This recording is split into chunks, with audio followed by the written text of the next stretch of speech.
والصلاة والسلام على سيد الأنبياء والمرسلين وعلى آله وأصحابه أجمعين. أعوذ بالله من الشيطان الرجيم. بسم الله الرحمن الرحيم.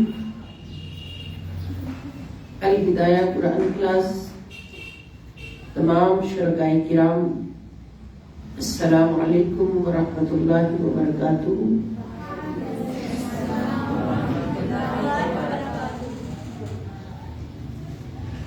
اللہ رب العزت کا بے پایا احسان، نبی کریم صلی اللہ تعالی علیہ وآلہ وسلم کا تصدق.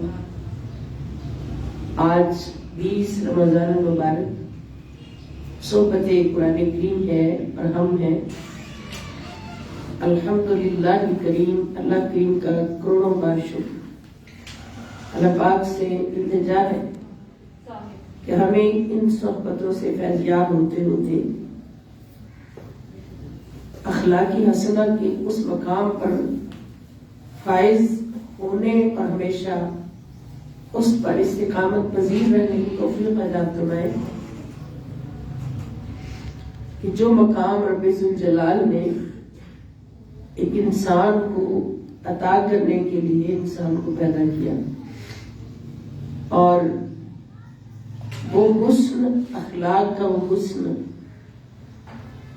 پیکر مصطفیٰ صلی اللہ تعالی علیہ وآلہ وسلم نے بدرجہ اتم عطا فرما کر، قرآن اس کو نام دے کر، تو ہم سب کے لیے ایک پریکٹیکل نمونہ بنا کر اللہ پاک نے سیدہ آمنہ سلام اللہ تعالی علیہا کی گود میں اتارا. تو اللہ پاک ہمیں اس حسن کو پانے کی بھرپور توفیق عطا فرمائے. اگر یہ باطنی حسن نصیب ہو جاتا ہے مومن کو تو پھر اس کا ظاہر بھی بہت حسین ہو جاتا ہے. اور ظاہر اور باطن کا حسین ہونا یعنی ایک ہونا اور بہت حسین ہونا، یہ ایک مومن کو اللہ رب العزت کے مقربین میں شامل کر دیتا ہے، اللہ کے محبوبوں میں شامل کر دیتا ہے، اور وہ بندہ پھر عام نہیں رہتا، وہ خاص ہو جاتا ہے، وہ مرد خلیق بن جاتا ہے. الحمدللہ کریم یہی موضوع قرآن کریم سے اکٹھا کیا ہوا پورے قرآن سے اپنے 18 سے زیادہ شاخوں کے ساتھ، 18 سے زیادہ شعبہ جات کے ساتھ ہمارے سامنے قرآنی انسائکلوپیڈیا کی صورت میں موجود ہے. الحمدللہ تعالی ہماری خوش قسمتی ہے کہ حضور شیخ الاسلام نے اس دور میں، جبکہ افراتفری کا دور ہے، ایمان اور اعمال صالحہ کی انتہائی آزمائش کا دور ہے، اور مسلمان اور اسلام دونوں کے دشمن کثرت سے موجود ہیں. اس دور میں مجدد رواں صدی حضور شیخ الاسلام ڈاکٹر محمد طاہر القادری نے اتنا بڑا تحفہ امت کو دیا ہے کہ اس سے فیضیاب ہوں اور اپنے ظاہری اور باطنی حسن کو نکھارنے کے لیے کوشاں ہے. اللہ پاک ہمیں توفیق عطا فرمائے. تو اخلاق حسنہ جو ہم موضوع پڑھ رہے ہیں، تو اس کی آج 20ویں اور 21ویں اور 22ویں جو شاخ ہے، جو شعبہ ہے اخلاق حسنہ کا، اس کو ہم انشاءاللہ اسٹڈی کریں گے. 20 نمبر ہے العمل بالقول بعد الاستماع الیہ علامۃ الفتنۃ. بات کو غور سے سن کر عمل کرنا عقل مندی کی علامت ہے. اب یہاں پر ایک اتنا بڑا میسج ہے ہر مسلمان کے لیے اپنے اخلاق کو اعلیٰ سے اعلیٰ کرنے کے لیے. دیکھا جاتا ہے کہ بعض لوگ بعد ایک میٹنگ ہو رہی ہوتی ہے، دوست احباب بیٹھے ہوتے ہیں، تو ایک شخص بات کرتا ہے تو دوسرا اس بات کو غور سے سننے کے بجائے اپنی بات شروع کر دیتا ہے، یا پھر ایک اہم بات ہو رہی ہے، اہم مسئلہ پر گفتگو ہو رہی ہے، بحث ہو رہی ہے، تو کوئی اس کو غور سے نہیں سنتا، بعد میں پوچھتا ہے دوسروں سے کہ کیا ہوا تھا وہاں پہ۔ تو اس قسم کا رویہ جو ہے یہ انتہائی نادانی ہے۔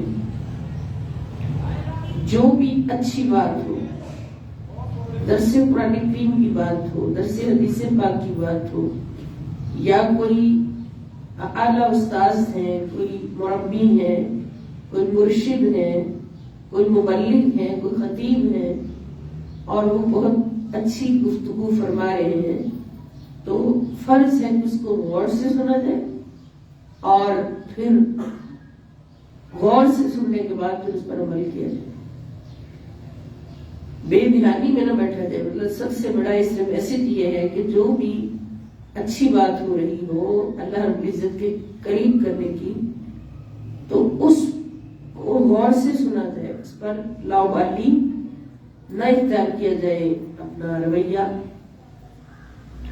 تو اگر ایسا ہوگا تو پھر وہ مسلمان جو ہے اخلاق حسنہ کے ایک پہلو سے عاری ہو جائے گا، اور پھر اس کو فائدہ بھی نہیں ہوگا بیٹھنے کا نہ سننے کا۔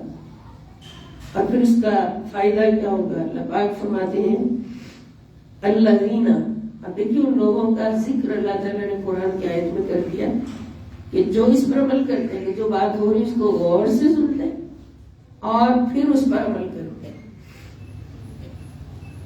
اللہ تعالیٰ فرماتے ہیں الذین، وہ لوگ، یستمعون، جو غور سے سنتے ہیں، القول، کسی بات کو، جو بات ہو رہی اس کو غور سے سنتے ہیں، فَيَتَّبِعُونَ، پھر وہ اتباع کرتے ہیں، احسنہ، اس میں سے بہترین بات کا، یعنی اگر ہم نے بات غور سے سنی ہے، جتنا بھی گفتگو ہوئی ہے، تو پھر اس میں سے جو بہترین بات ہے اس پر عمل بھی کرتے ہیں، اتباع کرتے ہیں اس کا۔ یہاں اتباع فرمایا ہے، عمل نہیں فرمایا، اس پر عمل کرتے ہیں بلکہ اتباع کرتے ہیں۔ اور اتباع جو ہے یہ محبت اور عمل دو چیزوں کا مجموعہ ہوتا ہے، صرف عمل نہیں ہوتا، بلکہ پہلے محبت ہوتی ہے اس بات سے، اب پھر اس پہ عمل ہوتا ہے، اس کو اتباع کہتے ہیں۔ تو اللہ تعالیٰ فرماتے ہیں جو لوگ بات کو غور سے سنتے ہیں پھر اس کے بہتر پہلو کی اتباع کرتے ہیں، یہی وہ لوگ ہیں جنہیں اللہ نے، اولئک الذین، یہی وہ لوگ ہیں، ہداہم اللہ، جنہیں اللہ نے ہدایت عطا فرمائی، یعنی یہ وہ لوگ ہیں جن کو اللہ تعالیٰ نے ہدایت عطا فرمائی ہے، تو پھر وہ اس کیٹیگری میں آئے ہیں جو ہر بات کو غور سے سنتے ہیں اور اس میں سے جو بہترین پہلو ہوتا ہے اس کو اتباع کے لیے اختیار کر لیتے ہیں۔ وَأُولَئِكَ هُمْ أُولُو الْأَلْبَابِ، وَأُولَئِكَ، اور یہی سب لوگ، ہم وہ، اولو الالباب، عقل مند ہیں، عقل مند ہیں۔ اللہ کی بارگاہ میں عقل مند کون ہے؟ جو بات کو غور سے سنتے ہیں۔ یہ بچوں میں بھی یہ پہلو اکثر ہوتا ہے کہ ماں کوئی اچھی بات بتا رہی ہوتی تو بچہ لاؤبالی سا بن کے بیٹھتا ہے، تو غور سے بات نہیں سنتا، اور یہ اکثر ہوتا ہے گھروں میں۔ وہ اس لیے ہوتا ہے کہ وہ بچہ لاڈ میں ہوتا ہے نا کہ ماما ہی ہے سامنے بتانے والی، تو کوئی نہیں ایسے سن لیا نہیں سن لیا، پھر ماما اگر سمجھانا چاہ رہی ہیں، بتانا چاہ رہی ہیں، تو بار بار کہتی بیٹے میری طرف دیکھ کے میری بات غور سے سنو۔ تو اللہ تعالیٰ فرماتے ہیں کہ جو بندہ، میرا مومن بندہ، پہلی بار ہی غور سے بات سنتا ہے، پھر اس کا جائزہ لیتا ہے کہ اس میں سے قابل عمل بات کون سی ہے، اسی وقت اس کو کیچ کر کے اپنی زندگی میں نافذ کرے۔ کتنے فائدے کی بات ہے، اگر ایسا سارے کریں تو کتنی فائدے کی بات ہے۔ تو اللہ تعالیٰ نے ایسے لوگوں کو عقل مند فرمایا ہے. پھر اس کے برعکس لے لیں کہ جو ایسا نہیں کریں گے پھر وہ کون ہوں گے؟ خود ہی بتا دیں وہ کون ہوں گے. وہ بے وقوف ہوں گے نا، کہ جن کے سامنے اتنا پیارا لیکچر چل رہا ہو اور وہ غور سے نہ سنیں. یعنی اللہ رب العزت کی بارگاہ اقدس سے آنے والا میسج ان کو سنایا جا رہا ہو یا سمجھایا جا رہا ہو، غور سے نہ سنیں، لوالی کرنے دیکھ لیں گے. تو ان کو اللہ تعالیٰ نے بے وقوف فرمایا. تو ہم کوشش کریں کہ ہم عقل مندوں میں شامل رہیں کہ جو بات سنائی جائے اس کو غور سے سنیں اور پھر اس پر عمل کریں. اور یہ دیکھ لیں اخلاق حسنہ کا ایک پہلو ہے. تو اب جو اخلاق حسنہ والے لوگ گزر چکے ہوتے ہیں یا سامنے بھی موجود ہوتے ہیں، تو جب بھی ہم کوئی خوبی پڑھتے ہیں وہی ہماری آنکھوں کے سامنے آ جاتے ہیں کہ ہاں وہ ایسا بھی کرتا ہے، وہ ایسا بھی کرتا تھا، وہ ایسا بھی کرتا تھا. اب نمبر 21 اگلا پہلو بہت اہم ترین موضوع ہے الشجاعت والجرأت، یعنی بہادری اور حوصلہ مندی. اب بہادری کے بارے میں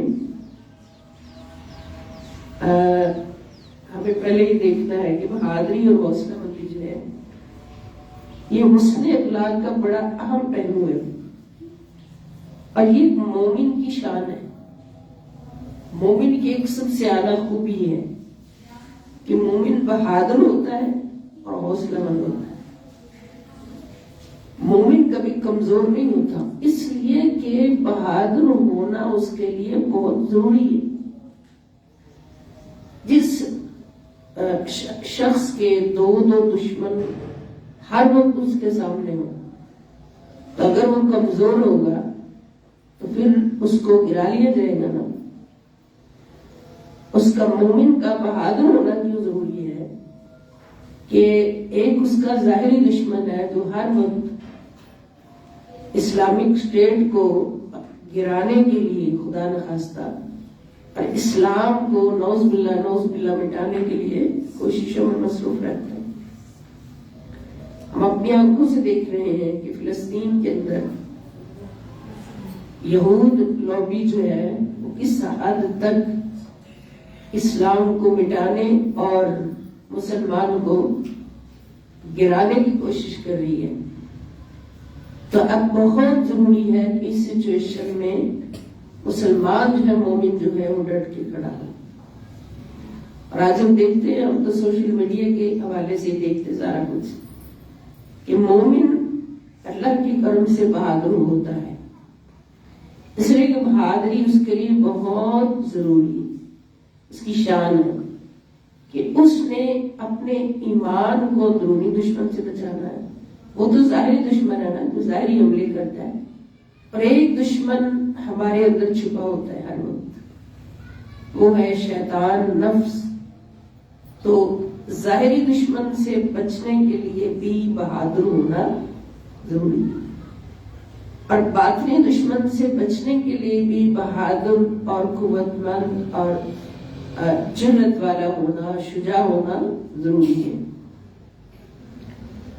تو اب ہم دیکھتے ہیں کہ جہاں جہاں بھی تاریخ اسلام میں ظاہری دشمن نے حملہ کیا تو خدا کی قسم مومنوں کی تعداد میں بہت چھوٹی فوج جو ہے وہ کافروں کی بڑی فوجوں پر غالب آ گئی. اس کی وجہ کیا تھی؟ اس کی وجہ بہادری اور جرأت تھی.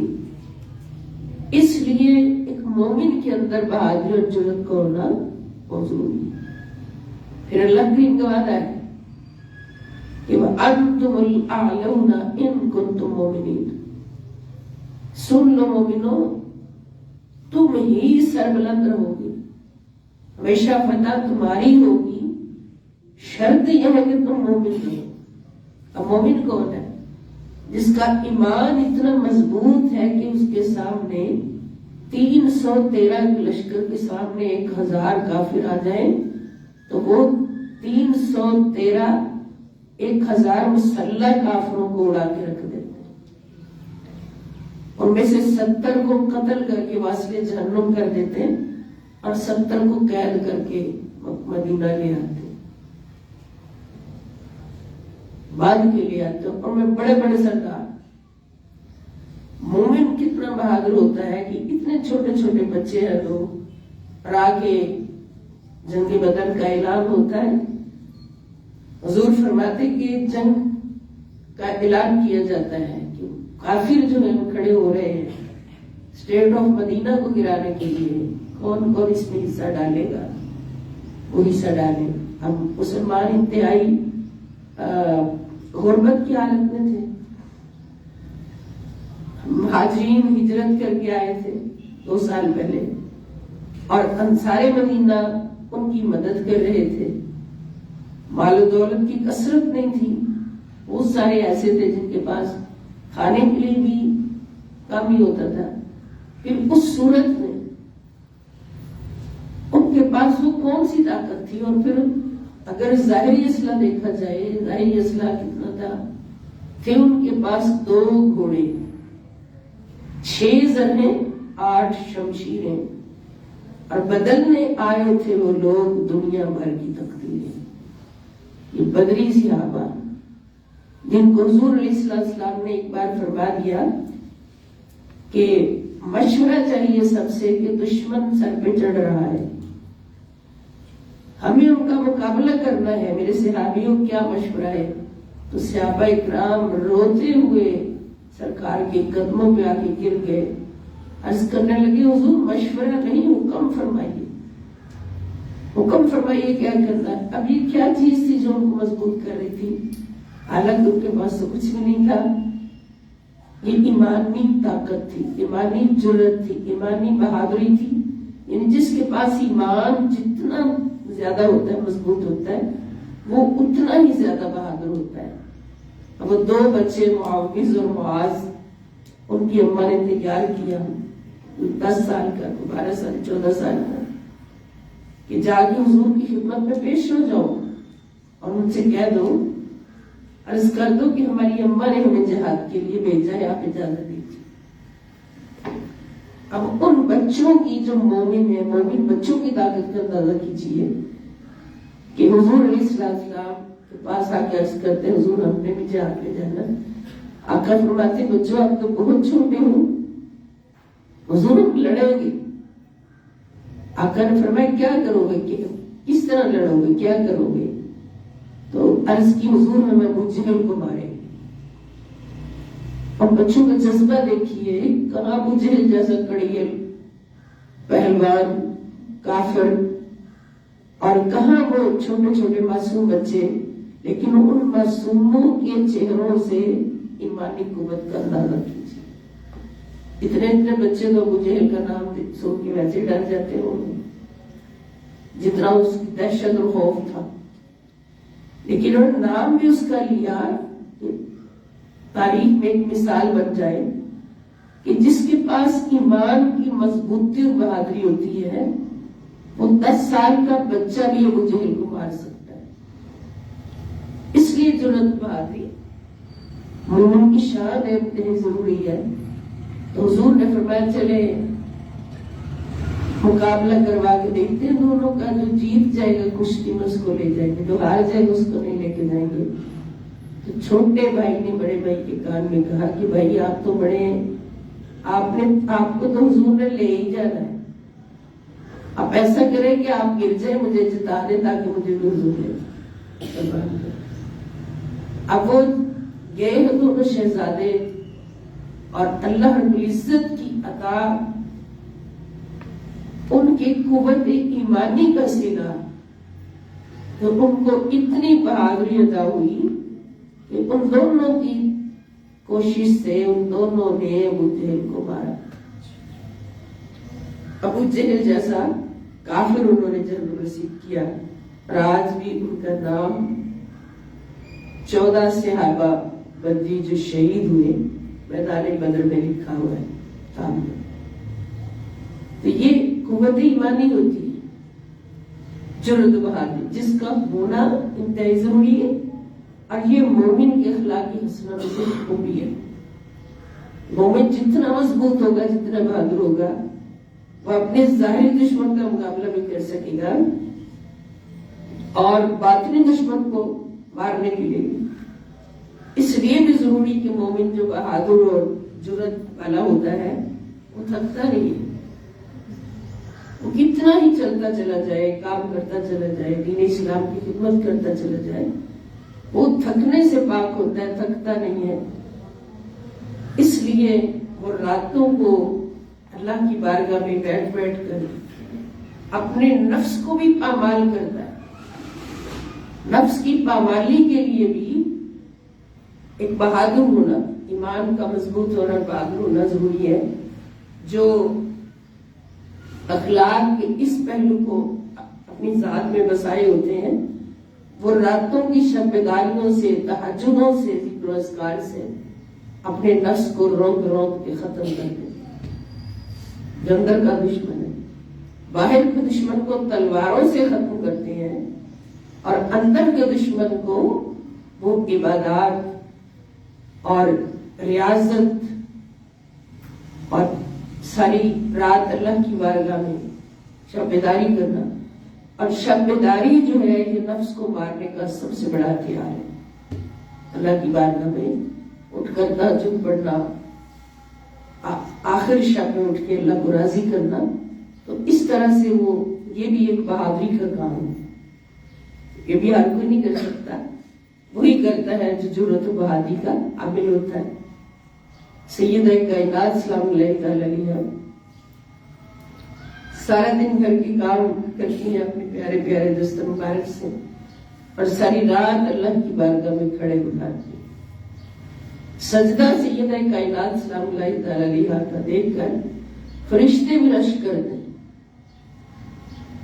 فرشتے بھی رشک کرتے ہیں اور جھومتے ہیں کہ ایک سجدہ ابھی پورا نہیں ہوا سیدہ کائنات سلام اللہ تعالی علیہا کا، تو صبح ہوگی، رات ختم ہوگی، تو رو کے عرض کرتی مولا ابھی تو تیری بندی فاطمہ کے ایک سجدہ بھی پورا نہیں ہوا اور تیری رات بھی ختم ہوگی۔ یہ نفس کو مارنے کا سب سے بڑا جو ہتھیار ہے وہ رات کی عبادت ہے، تو یہ بھی بہادری سے ہوتی ہے۔ سارا دن جو دن کے کام میں کرے اور ساری رات اللہ کی بارگاہ میں۔ سیدہ مائی رابعہ بصریہ رحمۃ اللہ تعالی علیہا، ان کو زندگی میں بڑی آزمائشیں آئی، لیکن ان آزمائشوں کے باوجود وہ خدا کی کامل ولی ہے۔ کسی نے اپنے گھر میں ملازمت کے لیے رکھ لیا تو سارا دن مالک کی خدمت کرتی اور ساری رات اللہ رب العزت کی بارگاہ میں سجدہ، قیام، رکوع و سجود میں گزارتی۔ تو ایک رات وہ جو مالک تھا، وہ بادشاہ تھا، اس نے راؤنڈ لگایا غلاموں کے حجروں کا، تو مائی رابعہ بصریہ رحمۃ اللہ تعالی علیہا کے حجرہ پاک کے پاس جب پہنچا تو اندر سے بلک بلک کر رونے کی آواز آئی، رونے کی آواز آئی۔ جب اس نے کان لگا کے سنا تو مائی رابعہ بصریہ رحمۃ اللہ تعالی علیہا سجدے میں پڑی، رو رو کے مالک کائنات سے عرض کر رہی تھی کہ اے میرے رب کائنات، مجھے شرم آتی ہے آپ کی بارگاہ میں حاضر ہوتے ہوئے کہ سارا دن میں آپ کی بارگاہ میں عبادت کم کرتی ہوں، زیادہ نہیں کر سکتی، اس لیے کہ مالک جو جس نے نوکر رکھا ہوا ہے اس کا بھی کام کرنا ہوتا ہے، اور رات کو میں آ کے تیری بارگاہ میں سجدہ کرتی ہوں، تو مجھے معاف کر دے۔ مجھے دنیا کے کام فرماتے، مجھے دنیا کے کام تیری بارگاہ میں آنے سے روکتے، مجھے معاف کر دینا۔ جب اس طرح کی گرہ گزاری اس شخص نے سنی تو اس نے صبح ہوتے ہی مائی رابعہ بصریہ کو اپنے پاس بلایا۔ ایک بندہ تھا اللہ کا، آپ کے پاؤں پکڑ کے معافی مانگی کہ بی بی صاحبہ خدا کا واسطہ مجھے معاف کر دیں، آج سے آپ میری مالکہ ہیں، میں آپ کا نوکر ہوں۔ آپ کا یہ مقام ہے، مجھے نہیں پتا تھا۔ پھر آپ کو آزاد کر دیا، اور پھر بھائی رابعہ مسیح رحمت اللہ تعالی علیہ کا مقام ہم دیکھتے ہیں کہ جنگل کے جانور، شیر جیسے جانور بھی آ کے آپ کے قدم چوم کے اور آپ کے پاس رکھا ہوا پانی پی کے فیض لے کے جاتے ہیں، اور اپنے مقام میں اپنے دور کے ولی کامل حضرت ابراہیم بن ادم رحمت اللہ علیہ سے بھی افضل۔ یہ ایسی مومنہ ہیں جن کو دیکھ کر ہم یہ دیکھ سکتے ہیں کہ ان کے اندر کتنی قوت ہے، کتنی جرأت ہے، کتنی بہادری ہے، اور یہ قوت ایمانی ہے جو ان کو اس طرح مضبوط کر رہی ہے اور ہر مقام پہ کامیاب کر رہی ہے۔ یہ ہمارے لیے مثالیں ہیں۔ تو نچوڑ کیا ہے، ایک مومن کو بہادر کیوں ہونا چاہیے، ایک مومن کو جری اور شجاع کیوں ہونا چاہیے؟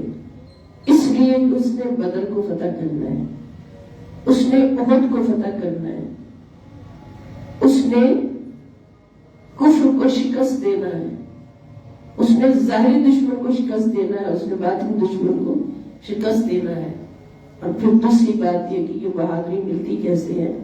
اللہ پاک فرماتے جتنا ایمان مضبوط ہوگا، اپنے رب پر یقین، اس کو ایمان کہتے ہیں۔ رب کریم کے قرب کا جتنا احساس زیادہ ہوگا، رب کریم سے جتنی محبت زیادہ ہوگی، عشق زیادہ ہوگا، اتنا تمہارا ایمان مضبوط ہوگا، جتنا ایمان مضبوط ہوگا اتنے تم بہادر ہوگے، جڑی ہو۔ خیبر کا قلعہ کوئی بھی کھاڑ نہیں پا رہا تھا، پوری فوج مل کر بھی۔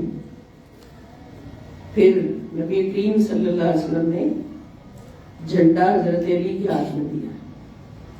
مولا علی جو شجاعت میں ایک مثال ہے اسلام میں، ان کے دست مبارک میں دیا، اور حضور نے فرمایا کہ جس کو اب میں یہ جھنڈا دے رہا ہوں وہ خیبر کا قلعہ اکھاڑے گا۔ اب مولا علی شیر خدا سلام اللہ تعالی علیہ، اللہ کے شیر علی ہی اللہ کے شیر بن کر میدان میں آئے، تلوار کی ایک ضرب سے خیبر کا دروازہ اکھاڑ کے رکھا۔ وہ وسیع و عریض دروازہ جس کو پوری فوج مل کر بھی نہیں توڑ رہی تھی۔ تو علی نے یہ قوت کہاں سے پائی؟ علی نے یہ قوت اللہ کی محبت، اللہ کی قرب سے پائی۔ اللہ تعالیٰ فرماتے ہیں وَأَنْتُمُ الْأَعْلَوْنَ إِن كُنتُم مُؤْمِنِينَ۔ تو مقابلہ نفس کا ہو یا شان ہے، اس نے اخلاق ایک پہلو ہے۔ اب اس کے بارے میں قرآن کریم ہمیں کیا فرماتا ہے اس کو ہم دیکھتے ہیں۔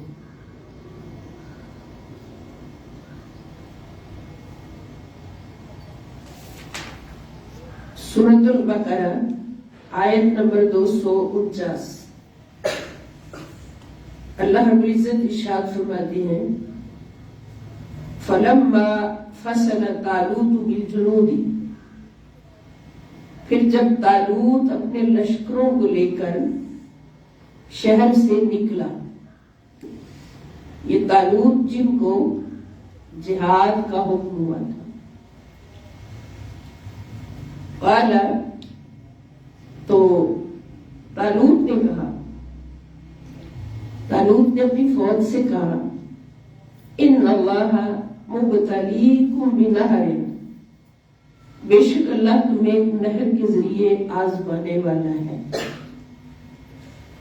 اب یہ ہم نے ذہن میں رکھنا ہے کہ نکل کس لیے رہے ہیں؟ جہاد کے لیے، جہاد کے لیے۔ اور طالوت نے اپنی فوج سے کہا کہ راستے میں کی نہر آئے گی، اس نہر کے پل سے ہمیں گزرنا ہوگا۔ تو ظاہر ہے اتنا لمبا سفر کر کے پیاس بھی لگی ہوگی، جب پیاس لگی ہوگی تو نہر کا پانی تو بہت کشش رکھتا ہوگا آپ کے لیے، لیکن وہ آزمائش ہوگی آپ کے لیے۔ فَمَنْ شَرِبَ مِنْهُ، تو جس نے اس نہر میں سے پانی پی لیا فَلَيْسَ مِنِّي، تو اس کا میرے ساتھ کوئی تعلق نہیں ہوگا۔ وَمَن لَّمْ يَطْعَمْهُ، اور جس نے اس میں سے نہیں پیا، اور جو اس کو نہیں پیے گا فَإِنَّهُ مِنِّي، تو بس وہی میری جماعت سے ہوگا، یعنی وہ میری جماعت سے ہوگا جس نے نہ پیا۔ إِلَّا مَنِ اغْتَرَفَ غُرْفَةً بِيَدِهِ، مگر جو شخص ایک چلو کی حد تک، چلو کتنا ہوتا ہے؟ ایسے دونوں ہاتھ ملا کے ایک چلو کی حد تک اپنے ہاتھ سے پی لے، اس پر کوئی حرج نہیں۔ شدت کی پیاس لگی ہے اور پیٹ بھر کے نہیں پینا۔ اب روزہ ہم کھولتے ہیں، پیاس لگی ہوتی ہے تو ہم کیا کرتے ہیں، سب سے پہلے پانی کا بڑا ذرا گلاس یا دودھ کا پنجبین کا، تو یہ ہمارے سامنے مشروب ہو، وہ پکڑ کے پیٹ میں اتار دیں، اس لیے پیاس بہت لگی ہوتی ہے۔ لیکن طالوت کہتے ہیں کہ وہ تمہارے لیے آزمائش ہوگا کہ تمہیں اس کو پینے سے روکا گیا ہے، روکا گیا ہے۔ اس لیے جو چیز روک دی جائے وہ حرام ہوتی اسلام میں۔ اس میں سے جس نے پی لیا اس کا میرے ساتھ کوئی تعلق نہیں ہو، اور جس نے نہ پیا اس کا ہماری جماعت سے تعلق ہوگا اور اس میں رہے گا۔ جو پی لے گا وہ ہماری جماعت سے خارج ہو جائے گا، مگر بامر مجبوری کہ اتنی شدت کی پیاس ہے کہ جان جانے کا خطرہ ہے، چل نہیں سکیں گی، قوت میں کمی آئے گی، تو پھر صرف اتنی اجازت ہے کہ چلو بھرے پانی اور پی لے، بس اپنے ہاتھ سے پی لے، اس پر کوئی حرج نہیں۔ پھر ہوا کیا، جب نہر کے کنارے آئے، نہر کو پار کرنے لگے، شدت کی پیاس تھی، تو ان میں سے چند لوگوں کے سوا سب نے اس سے پانی پی لیا۔ چند لوگ، قلیل جماعت تھی جس نے پانی نہیں پیا، اور کثیر لوگ جو تھے انہوں نے پی لیا، قابو نہیں رکھ سکے۔ بس جب طالوت اور ان کے ایمان والے ساتھی، دیکھیے یہاں ایمان کی بھی بات آ گئی، ادھر نہر سے گزرتے ہوئے پانی آزمائش، اور جب پار اترے تو جنہوں نے نہیں کیا ان کو کیا کہا گیا، ایمان والے ساتھی۔ نہر کے پار چلے گئے تو کہنے لگے آج ہمیں جالوت اور اس کی فوجوں سے مقابلے کی طاقت نہیں ہے۔ تھے وہ سارے ایمان والے، مگر جب ایک چیز چھڑائی گئی تو جنہوں نے اس میں سے پی لیا، جنہوں نے نہیں پیا وہ تو اسی طاقت پر رہے، ایمانی طاقت پر، مگر جنہوں نے پی لیا انہوں نے کیا کہنا شروع کر دیا کہ ہائے ہم تو نہیں مقابلہ کر سکتے، جالوت کے ساتھ مقابلہ تھا طالوت کا، تو ہم تو نہیں مقابلہ کر سکتے، جالوت کی تو فوج بہت بڑی۔ اور اسلام کا جو دشمن ہوتا ہے وہ ہمیشہ کثیر نظر آتا ہے، ہمیشہ بڑا نظر آتا ہے۔ اس کا سبب اللہ پاک نے سورہ جنگ بدر کے موقع پر فرما دیا تھا کہ مسلمانوں کو کفار کا لشکر کثیر اس لیے دکھایا گیا تاکہ مسلمان مضبوط رہیں۔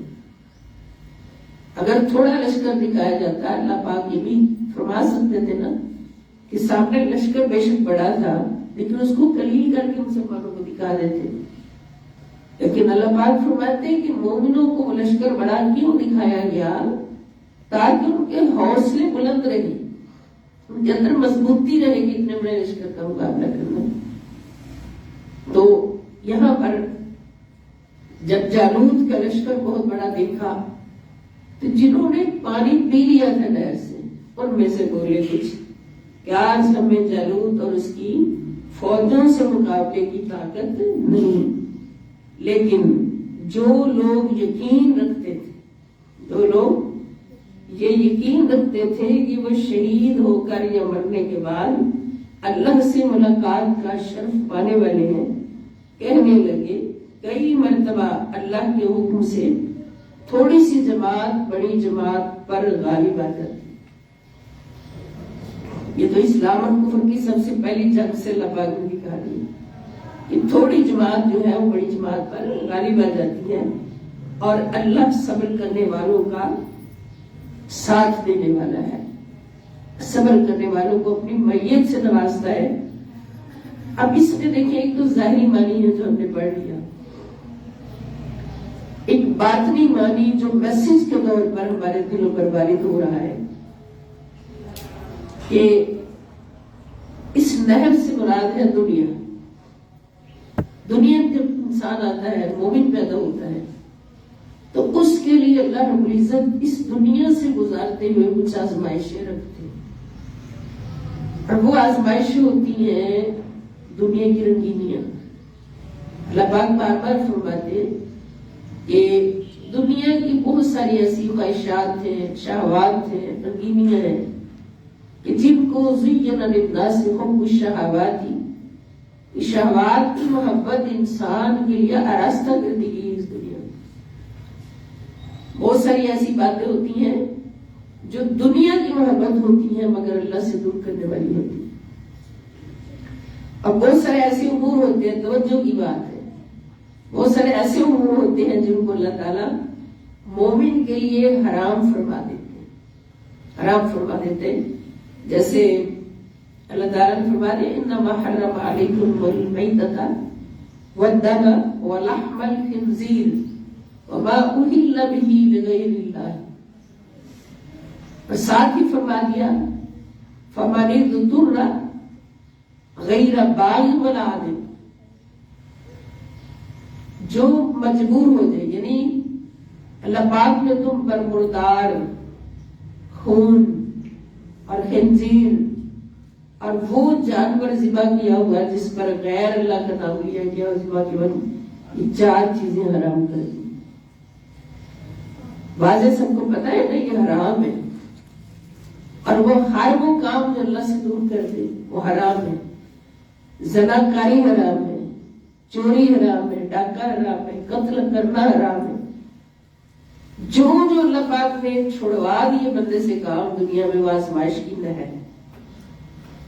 آزمائش کی یہ جو نہر ہے، یہ باطنی میسج جو اللہ پاک ہمیں عطا فرما رہے، ہم اس تک پہنچنے کی کوشش کر رہے ہیں کہ جو کام اس دنیا میں رہتے ہوئے اللہ پاک نے ہم سے دور کرنا چاہے ہیں، چھڑانا چاہے ہیں،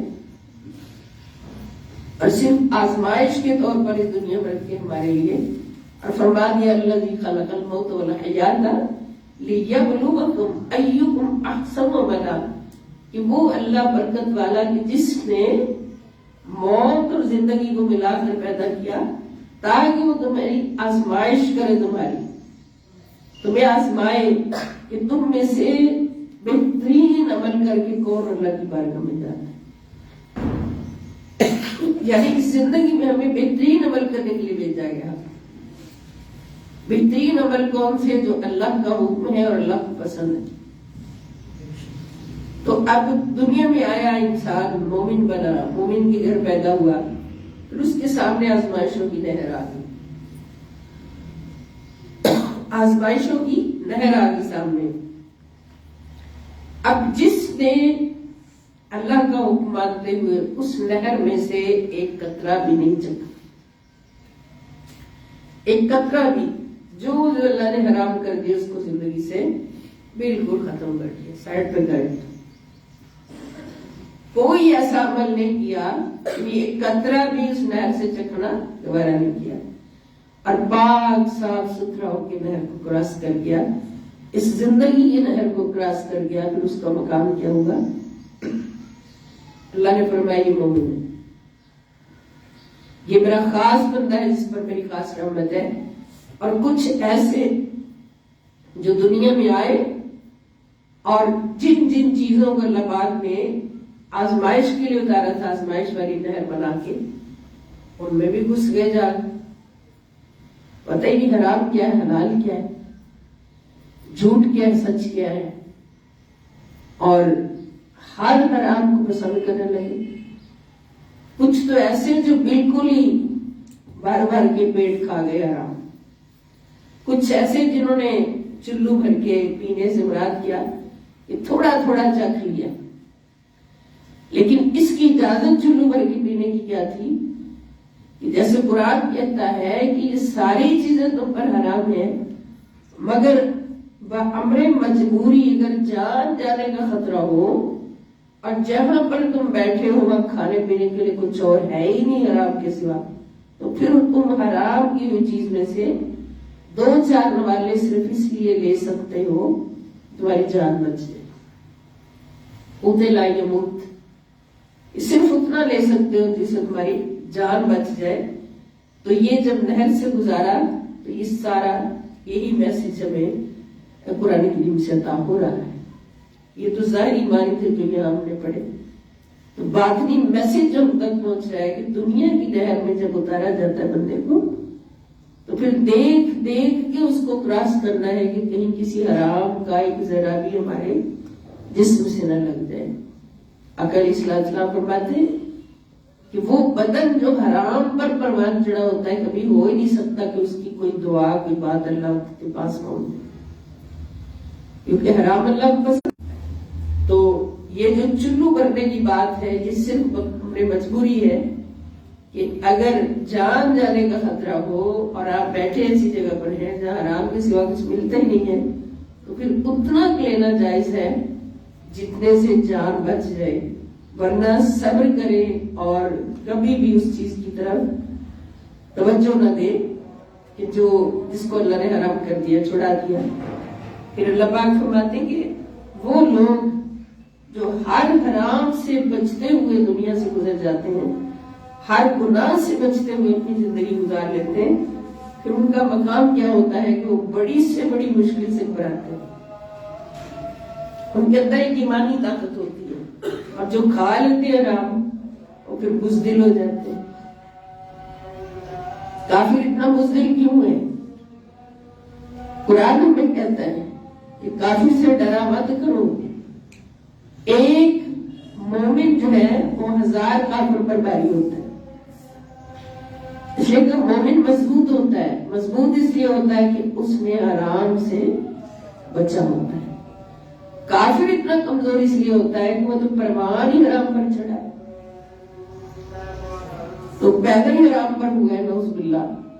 تو حلال جو ہے وہ انسان کو مومن کو مضبوط بناتا ہے، اس کی ایمانی طاقت کو بڑھا کے.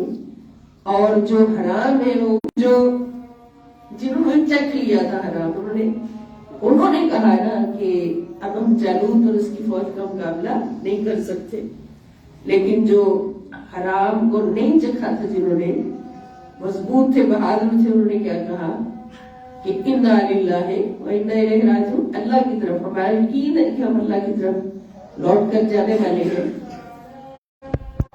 اس کے اندر ایک ایسی طاقت آ جاتی ہے کہ 1000 دشمن بھی تلواریں سونپ کر اس کے سامنے کھڑا ہو تو وہ بلا جھجک ایک تلوار کے ساتھ ان 1000 میں جا کے گھستا.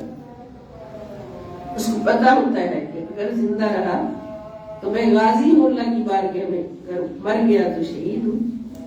اور جب شہید ہوا تو شہادت کے وقت 70 بار میرے رب کا دیدار نصیب ہونے والا ہے.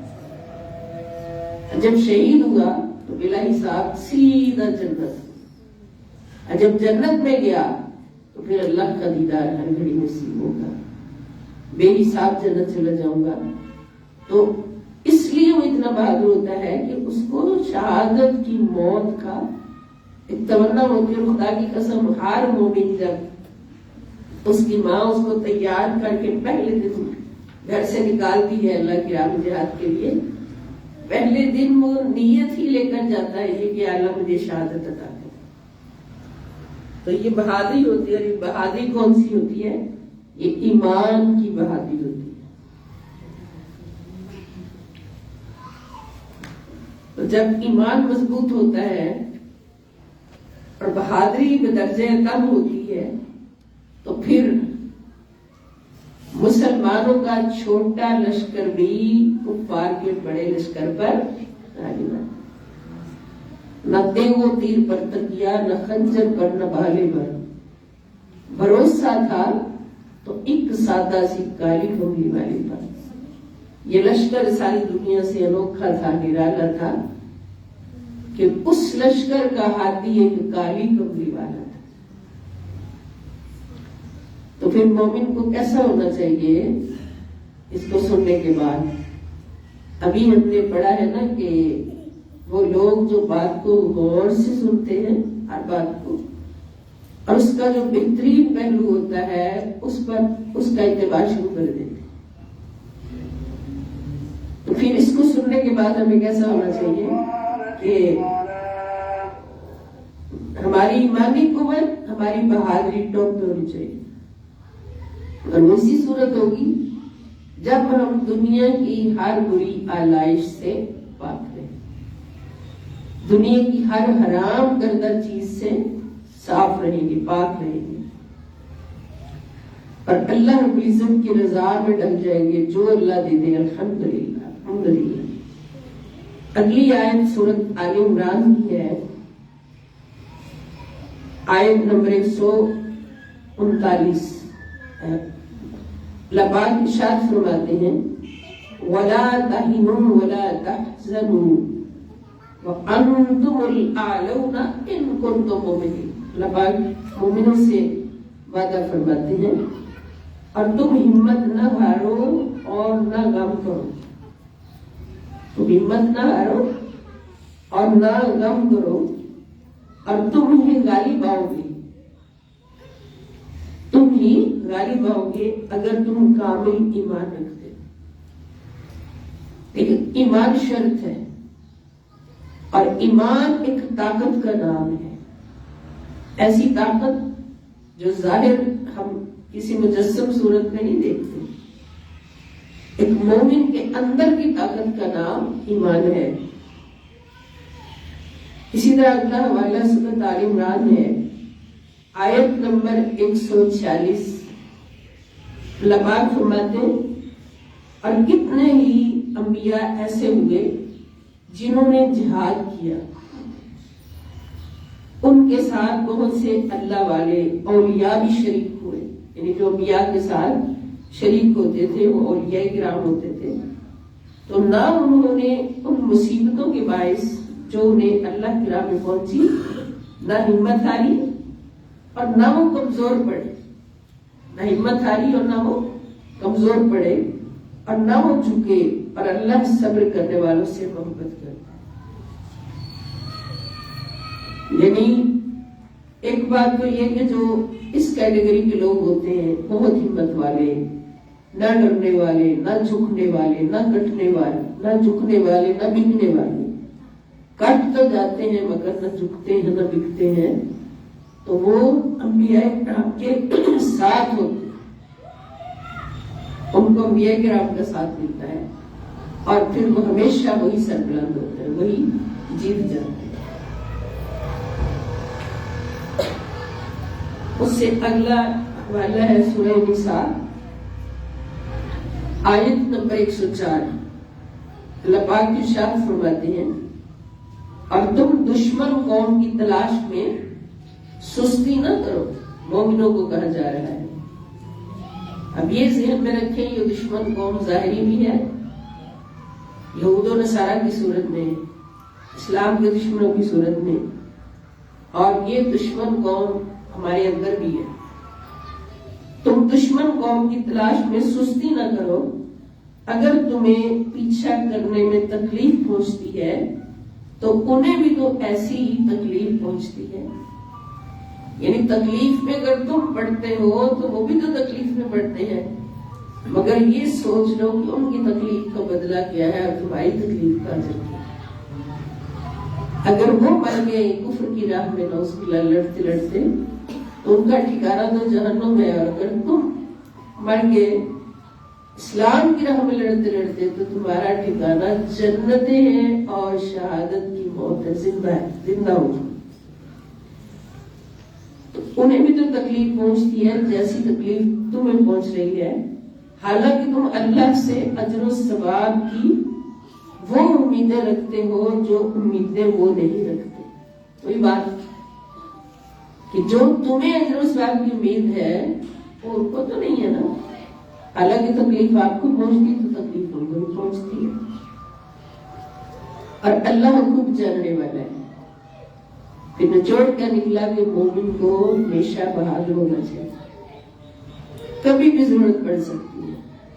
اگر عوام ہے کبھی بھی ضرورت پڑ سکتی ہے کہ کوئی اسلام کا معاملہ آ جائے, کافر کی طرف سے دین اسلام پر کوئی بات آ جائے, پھر اس کے لیے ہم کیا کر سکتے ہیں؟ دین اسلام کی حفاظت کے لیے ہم کیا کر سکتے ہیں؟ جب ایسا دنیا میں جیسے آج بڑے فتنے اٹھے ہوئے, ایسے فتنے ہیں مومن کے لیے, ایمان کے لیے آزمائشیں ہیں کہ ان فتنوں سے بچنا مشکل ہو گیا نوجوانوں کا.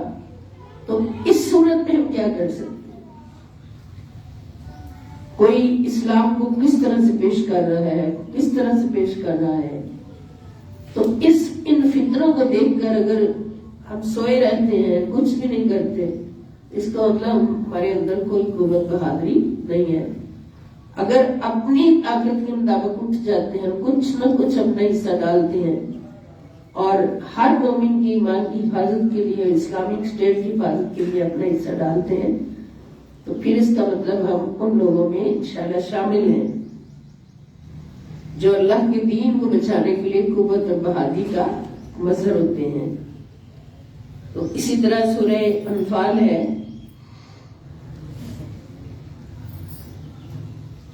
آیت نمبر 12.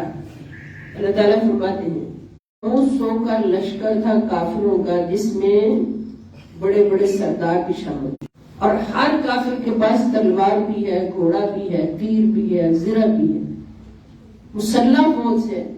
اور مومنوں کی فوج کتنی ہے؟ اللہ پاک فرماتے ہیں اتنی قلیل فوج تھی کہ تھے ان کے پاس, علامہ اقبال نے اس پہ بیان کیا, تھے ان کے پاس 2 گھوڑے, 6 زرہیں, 8 شمشیریں.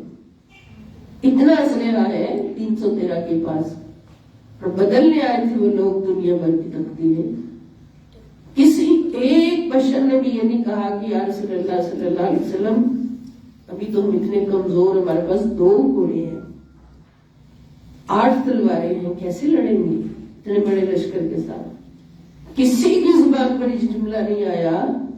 ہر کوئی اٹھ کے کھڑا ہو گیا, حضور حکم فرمائے, حکم فرمائے, حکم فرمائے, اور میدان بدر میں جا کے نصب ہو گئے. اس سے ہمیں درس کیا ملا کہ جب بھی کوئی ایسی آزمائش ہو اسلام پر, تو اٹھنا ہمارا کام, اٹھنا ہمارا کام, ہمارے پر فرض ہے, اور وہاں پر فتح عطا کرنا یہ اللہ کا کام ہے, اللہ کی ڈیوٹی. اب ہوا کیا کہ جب وہ 313 نہتے مسلمان جا کے 1000 کے مسلح لشکر کے سامنے, انہوں نے سب سے پہلا ہتھیار یہ لیا اطاعت رسول پاک صلی اللہ علیہ وسلم. اپنے نبی کی اطاعت پر اتباع کا دامن نہیں چھوڑا. جہاں حضور نے فرمایا, اب حضور علیہ السلام کی اس مہارت کو بڑے بڑے انگریز اور یہود و نصارہ جو ہے, یہ حضور کی جنگ بدر کی مہارت کو پڑھتے ہیں کئی سالوں تک. کس مہارت سے رسول اللہ صلی اللہ علیہ وسلم نے فوج کو کھڑا کیا تھا, نصب کیا تھا. حضور اتنے ماہر تھے عسکریت میں, یعنی فوج داری میں حضور اتنے ماہر تھے کہ 313 کا نہتا لشکر 950 کے مسلح لشکر پر غالب آ گیا. 70 ان میں سے مارے گئے, 70 اب قید ہو گئے. یہ حضور کی مہارت تھی. اللہ کے نبی ساری کائنات سے زیادہ ماہر. اب حضور نے جہاں جہاں کسی کو نصب کر دیا وہ وہاں سے ہلا نہیں, چاہے تیروں کی بارش ہو جائے, لیکن اس کا ہلنا وہاں سے حرام تھا. اور پھر ان کا جذبہ ایمانی کے 313 نے اٹھ کے حضور کے ساتھ چل پڑے. جب وہ چل رہے آ رہے تھے میدان بدر میں, تو اللہ تعالیٰ فرشتوں سے گفتگو فرما رہے تھے. آئے فرشتوں دیکھو ذرا منظر میرے محبوب اور اس کے غلاموں کا. پاس اسلحہ نہیں ہے, تلوار نہیں ہے, تیر نہیں ہے, گھوڑے نہیں ہیں, اتنے بڑے لشکر کے مقابلے کے لیے نکل رہے ہیں. اب فرشتوں تم تیار ہو جاؤ، وہ فرشتے جنہوں نے آدم علیہ السلام کی پیدائش اور سجدہ کرنے سے پہلے یہ کہا تھا مولا تو اس کو سجدہ کروا رہا ہے جو دنیا میں خون ریزی کرے گا. یہی کہا تھا نا، دنیا میں جا کے خون بہے گا، خون ریزی کرے گا. اللہ پاک نے فرمایا تھا اس کی عظمت جو میں جانتا ہوں وہ تم نہیں جانتے، سجدہ کرو بس. اب انہیں فرشتوں کو اللہ پاک فرما رہے ہیں تم تو آدم کو کہہ رہے تھے نا خون ریزی کرے گا، چلو اب تمہیں آرڈر مل رہا ہے جا کے خون بہاؤ کافروں. خون ریزی کرنا یہ میں نے آدم کو دیا تھا ہنر، کہ جب اسلام کو مٹانے والے اٹھے تو ان کی خون ریزی کرنے کے لیے آدم کے اندر ایک قوت آئے گی. اب فرشتوں سے اللہ تعالیٰ گفتگو فرما رہے ہیں یا فرشتوں اٹھو اب تم نے جانا جنگ میں حصہ لینا. تو فرشتے تو کام گئے ہوں گے مولا ہمیں تو مہارت ہی نہیں ہے، اب تو جانتے نہیں جنگ کیسے کریں. اللہ تعالیٰ نے سب سے پہلے ان کو تسلی یہ دی کہ میں تمہارے ساتھ ہوں، میں تمہارے ساتھ ہوں. تم اترو اور بدر کے میدان میں کھڑے ہوئے میرے محبوب صلی اللہ علیہ وسلم کے صدقے اس لشکر کی مدد کے لیے اتر جاؤ.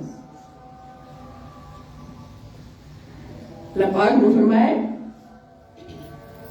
کہ میں بھی تمہارے ساتھ ہوں اور تم خوشخبری اور فتح کا پیغام لے کر ایمان والوں کو ثابت قدم رکھو.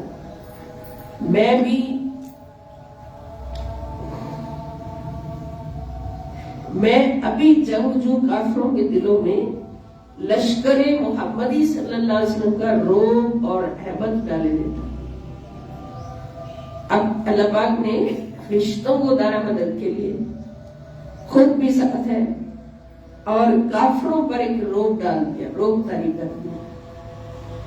اب ہوا یہ کہ کافروں کے سامنے کھڑا 313 کا لشکر تھا مگر ان کو لاکھوں نظر آ رہے تھے. وہ اپنی آنکھوں سے دیکھ رہے تھے کہ ہمارے سامنے لاکھوں کا لشکر کھڑا ہے. اللہ پاک نے ان کے دلوں میں رعب، دبدبہ اور ہیبت ڈال دی. اور اے فرشتوں، کافروں کے دلوں میں نے رعب اور دبدبہ ڈال دیا، ہیبت ڈال دی مسلمانوں کی. اب تم نے جا کے کیا کرنا ہے کہ کافروں کی گردنوں کے اوپر سے ضرب لگانا ہے اور ان کی سازشوں اور جنگی حربوں کے جواب میں ان کے ایک ایک جوڑ کو توڑ دینا ہے. اب دیکھیں فرشتوں کو اللہ تعالیٰ جنگی مہارت دے رہے ہیں، فرشتوں کو اللہ پاک جنگی مہارت دے رہے ہیں. ابھی بھی جنگ کی مہارت جب ہوتی ہے، یعنی جنگ کی جو مہارت اس میں یہ بات شامل ہے کہ دشمن کے بندوں پر حملہ کیا جائے. یعنی جہاں جہاں دشمن کے کوئی اسلحہ کے ڈھیر ہیں یا ایسی جگہ ہیں جہاں سے دشمن مضبوط ہے وہاں پہ حملہ کیا جائے. تو یہاں پر اللہ تعالیٰ گر سکھا رہے ہیں کہ فرشتوں حملہ کس طرح سے کرنا ہے کہ دشمن کے جوڑوں پر حملہ کرنا. اب جب کسی کا جوڑ ہی توڑ دیا جائے وہ کیسے چلے گا؟ مہارت دی نا اللہ پاک نے فرشتوں کو، تو ان کے جوڑوں کو توڑا جائے. تو اب یہ بہادری اللہ پاک نے ان کو دی مومنوں کو. جب مومن بہادر ہو کے نکلے تو پھر ان کے لیے کوئی مشکل نہیں رہا جنگ کو جیتنا. مومن جب مومن بن کے نکلتا ہے، بہادر بن کے نکلتا ہے تو پھر اس کی مدد کون کرتا ہے؟ اللہ رب العزت کرتے ہیں اور اس کو ہمیشہ کے لیے فتح نصیب کرتے ہیں.